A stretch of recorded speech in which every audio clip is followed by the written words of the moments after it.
I think the future of education is like this hologram in a classroom or in your own home. You put on your goggles. Yeah. You choose the gender of your teacher. You Sure. choose the age.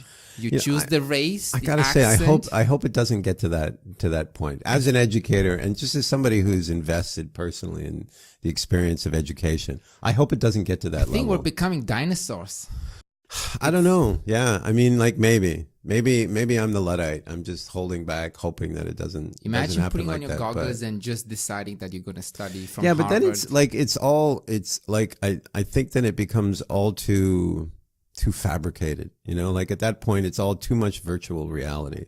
And I think part of what makes education a valuable experience is the variables that you can't predict and you can't control. You know, and I think it's important to have that, and having a person like sitting next to you saying things like, you know, you have your prompts in an interview like this, for example, but you don't know exactly what that person's going to say, and you have to kind of be on your toes. And I think being on your toes is something we need as humans, you know, and if you don't have that face-to-face real contact, then that gets kind of pushed to the side. And, you know, I mean, depending on how far you go with it, maybe it disappears.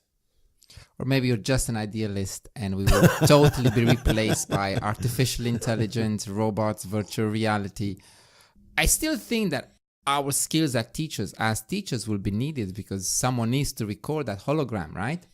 Sure, yeah. But maybe I don't want it to be a Canadian guy. I want it to be a Romanian guy with a Romanian accent. I'm gonna go out on a limb here and say it's not gonna happen. It's not gonna happen like that, because I think people recognize, like students in a educational, any kind of educational setting, like even just any high school anywhere, recognize good teachers and bad teachers, and they will flow towards good teachers. Totally agree. I'm just playing the devil's advocate. advocate. I know you are, and that's perfect. But I think there's always going to be a need for somebody to be there and to answer a question in a way that you can then respond to immediately, and then you get a back and forth. And you're never going to get that kind of perfection of improvisation in VR, I don't think. Right, especially from a language teaching point of view, where the set lesson is there. Like, what am I going to do if the discussion flows in a different direction? Yeah, and those are and